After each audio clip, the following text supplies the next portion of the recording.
Hey, all right. Learning activity number three. So it is reading in the group's book by Townsend and Cloud. So read part one and then identify the growth you experienced at the kickoff conference. Um, and then look at what factors contributed to this growth. And then list three or four things you want to do as a group leader. So this kind of growth happens in any group that you lead. So like, what were the maybe the group leaders or the people that you felt in group? What experiences did you have with them that you want to recreate? And yeah, so and then the reflective discussion post will be list what you discovered through your reflections and reading about what a group leader behaviors are. And so I'll go through some of that stuff. And then you want to rate yourself on each of these behaviors and pick one you're the strongest in and one you want to develop. So, all right. So in Townsend's book, part one, he opens with a great story about trying to explain how group process works in churches. It is still like that. I think this book was written a while ago, and it's still like that. They, at least around here, I know that I always refer people to megachurches because they're getting it right. They know that they have to have smaller churches basically in their congregation of people doing the real work. So I thought that was great how he pointed that out. And then he talks about the say-do disconnect. What we say changes us isn't actually what changes us. So I like that for looking between the lines of what the change is. Like, what's the parts that are creating change. And so we'll get into that throughout the course. So plan A versus plan B is the next section. He talks about plan A, how a lot of times we're focused on getting our needs met through God. That's plan A. And actually, plan B happens most of the time, where we get our needs met through people first, and then we can get our needs met through God. It really creates this deeper, more lasting relationship. So, and then Ephesians 4:16, from Him, God, the whole body, joined and grows each other up. So that's the big push behind groups is that verse. So it should be primary. So they're the valid. So I love this. Groups are the valid expression of what the body is supposed to be. How cool is that? All right. So then, chapter two. What are you trying to do as small group leaders? So this is that part where what you're trying to do as a group leader. So you grade yourself on this part. Connecting the group to healing after the fall is our main purpose. So after the fall, we became disconnected from God and disconnected from each other. So that's our, and then we had shame, weakness, pain, and so it's really being in it with each other and doing the trauma work. So hopefully that's not a trigger from your last class, because I heard that was intense, man. So set things back the way they're supposed to be is the main focus. So setting things right, as N.T. Wright would say. So reconnect to the source of life. So here's the main points that you want to grade yourself on. Reconnect to the source of life, experience total grace, learn God's ways and how to apply them, and then return to the source. So the prayer, reconnect, not going through things alone. So that's like the attachment part of us. Experience grace, internalize that it's okay to mess up and people won't judge you as much as you think. Definitely the attachment part, as well as the adulthood and integration part, and separation. Also, that they can be separate and have their own judgments, and I can still be okay. Renew obedience. So how and what it's like to obey God. So that's that authority transcendence level. So it's kind of above authority. Learn new ways of being and relating. So that's that attachment piece. Also can be in all the areas. So boundaries is definitely in there too, as we try out who we are, our passions, and our beliefs. And then understand the whole control concept. So what we can't control. So that's the limits, boundary stuff. All right. So then chapter 3, grace, truth, and time. So you've heard this one before. If you've read any Townsend book, this is in it. So growth requires grace and truth. So an example, connect to the emotion until you feel felt, then you give the truth. So that is my main focus, is I want them to feel safe enough, and then we can go to the truth part of things. That's just the way I do group, is try to get enough connection, and then we draw in the truth. So can't get grace from yourself. I thought that was a really cool concept. I'm pretty sure I've read that before, but I can't remember it. So it was really neat to read again.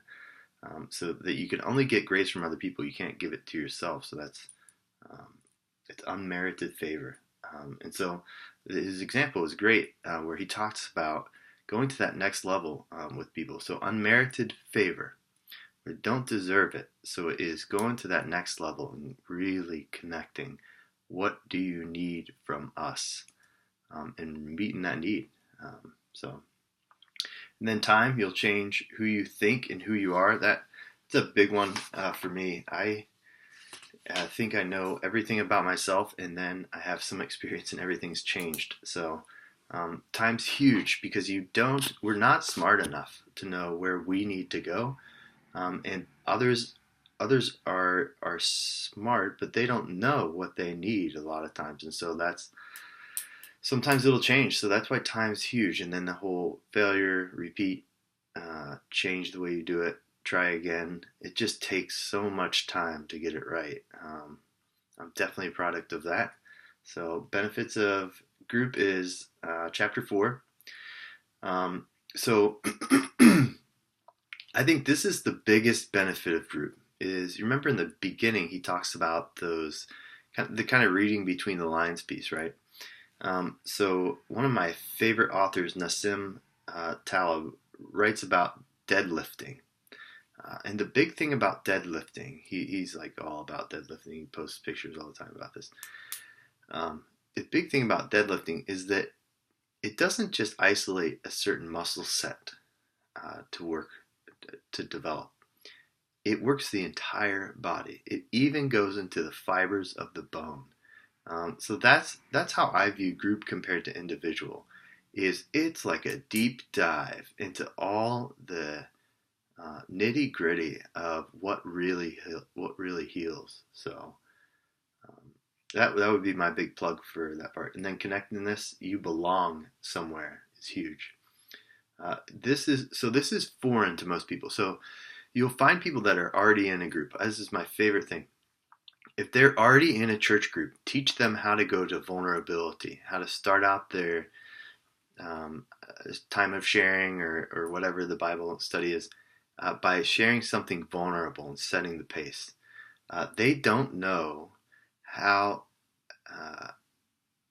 disconnected they are, and or how easily they can begin to get connected. So yeah, you'll have to point this out to people that, hey, what's it like getting that from so and so? So be looking for that as you practice, and just check if they're already in a group.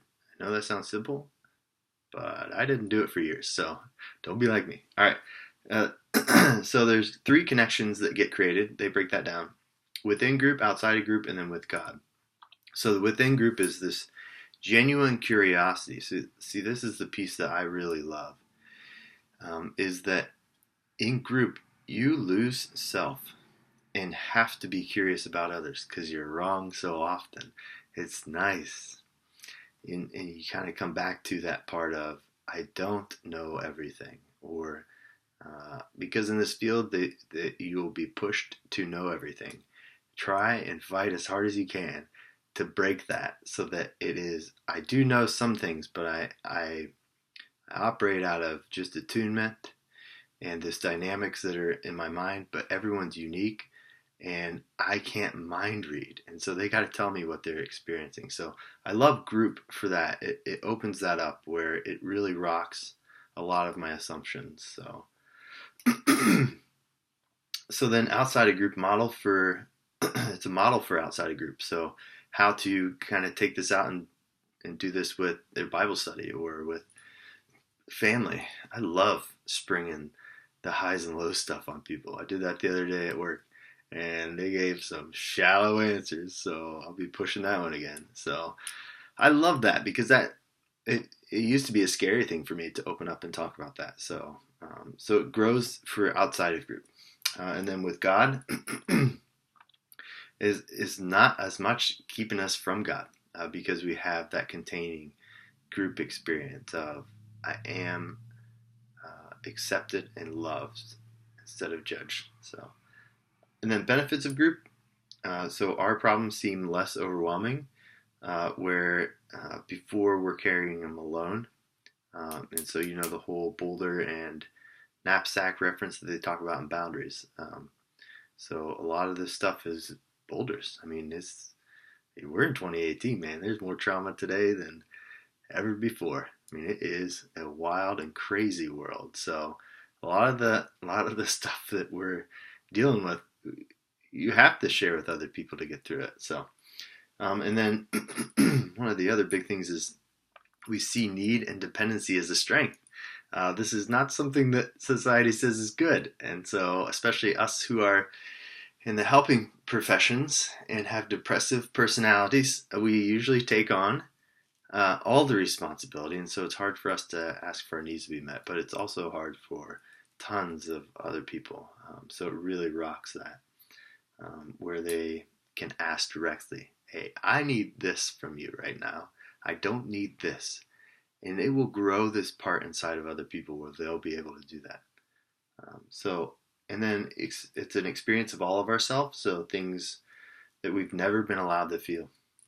And we resolve self-judgment. The part of the judge will morph in your head. It becomes bigger than you can imagine. This is probably the number one process I see with people, is that their judge has morphed. And I mean, it's morphed into some weird stuff. Like, no way I would judge you for that. Like, I